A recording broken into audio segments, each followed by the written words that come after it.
Family Singing made simple. I'm glad you're with us, and we've got more of our guests. We have some of our family with us today, and this is the Morrison family. Sarah is my daughter, and we have her husband, Tim Morrison, and he was with us several years in our church and ministry.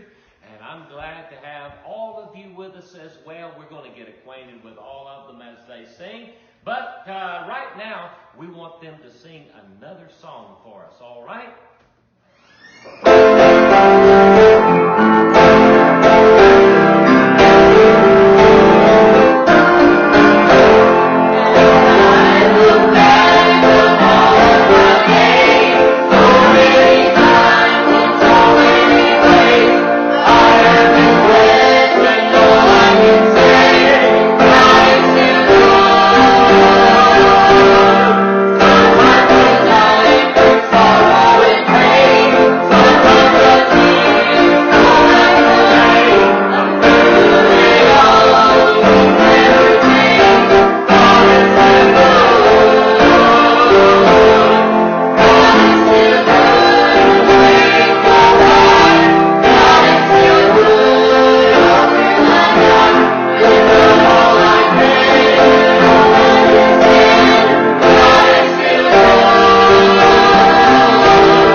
That's another story. But Sarah, we want to talk about your experience of music growing up and how you learned to sing and your development in music as well. The positives and maybe some negatives as well, all right? And so Sarah, she really was the anchor of the girls and their singing group because she learned alto. Now Sarah was you were almost under Mom's wing, right? She was always there. Of course, Gail was the alto for our family, and she sang alto all her life. And so Sarah, naturally, she picked up that alto part. But that was a great advantage, you know. Now, Sarah, though she was kind of a mama's girl, she was also a social butterfly. Everyone wanted to play with Sarah. They would come and, can Sarah come and play? That was, everybody wanted to play with Sarah in the neighborhood. But I tell you what, because she learned to sing parts, everyone wanted to sing with Sarah as well. And how important that was, especially when our school was in so much fine arts competition.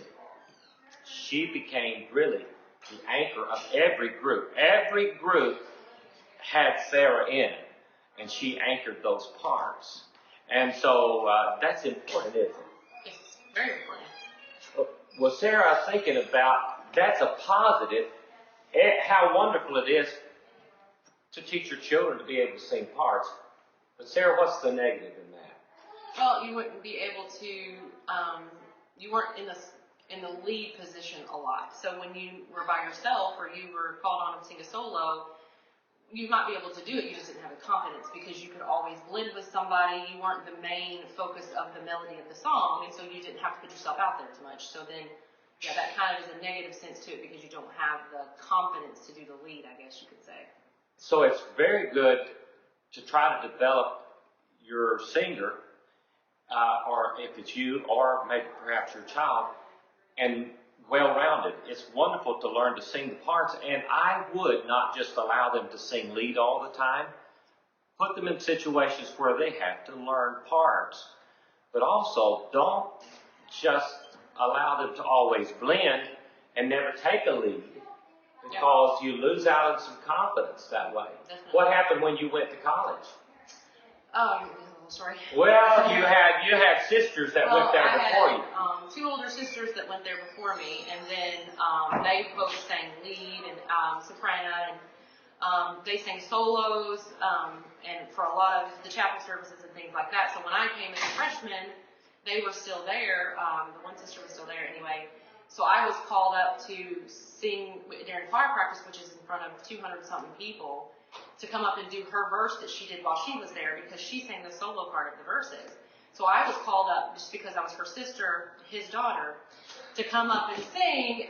And I said, but I don't sing like they sing. I sing alto. And I remember telling him, I'm an alto. Oh, no, you go ahead. And then he realized I was an alto. Not too long after that. But, so you never really, while you were in college and so on, you were not known as a soloist. I was. So how did you develop that solo voice? I was became a pastor's wife, and I had pastor's wife. So again, it took maybe some positive pressure having to do that. And so sometimes in singing, even for your children, you've got to get them out there to where there's some positive pressure, and it may be singing the solo where they don't have anyone to rely on around them, and but to develop that as well.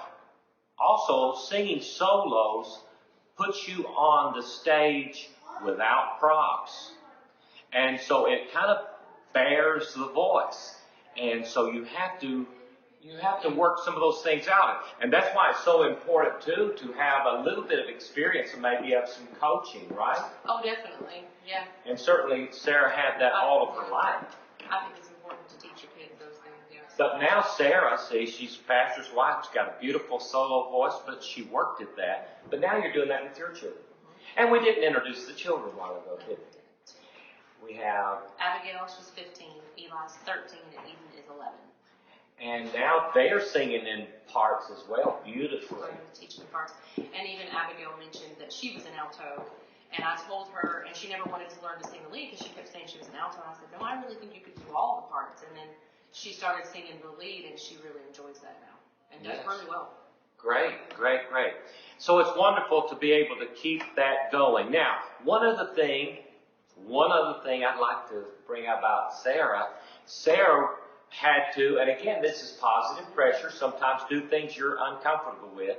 She was taking piano lessons. How was piano lessons going, Sarah? I didn't like them because I wanted to be outside playing. She wanted to be outside playing, and by the way, she is now the pianist for her church. Sometimes. Thank the Lord they've come along. But again, but I had to at the beginning. It is important to make your children even do things they're uncomfortable with, but that'll help them, because had it not been for those piano lessons, you would have never been able to have done that. A lot of that was by ear as well, by the way. I remember a time when Sarah came to me crying. Music was Your dad, the teacher said, I've got to make up a song to play. Remember that? And so, of course, being the dad that I am, I said, oh, we can do that, Sarah. And so we made up a little tune, and she kind of was working that out on the piano. And I said, well, a tune's not much without some words. And so we took a verse of scripture. What was that verse of scripture? Thou wilt keep him in perfect peace whose mind is stayed on thee. And we put it to music, right? Yes. And so, Sarah, would you sing that for us? And then we're going to ask your sister, Rebecca, to join us.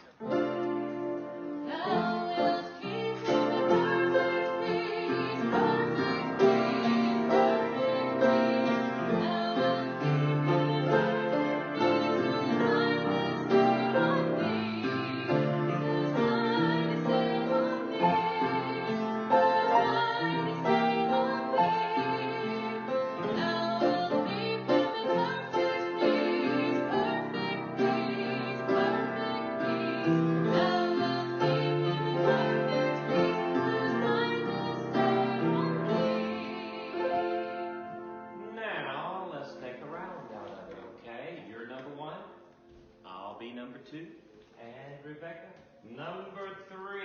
Here we go. Thou wilt keep him in perfect peace, perfect peace, perfect peace. Thou wilt keep him in perfect peace, whose mind is stayed on thee, whose mind is stayed on thee, whose mind is stayed on thee. Thou wilt keep him in perfect peace, perfect peace, perfect peace. Thou wilt keep him in perfect peace, whose mind is stayed on thee. Sarah, that was a beautiful song. I'm so glad you put that together, and I'm so glad I didn't give in to your tears. Thank you for helping. Yes. And Sarah, I'm so glad you're with us today on Singing Made Simple. And remember, if I can help you with your family or just you singing, we have a course called Singing Made Simple, and you can find it at LonnieMooreMinistries.com. And we can help you just for a small amount, give you voice coaching every day, and maybe to take your family or your solos or singing to the next level.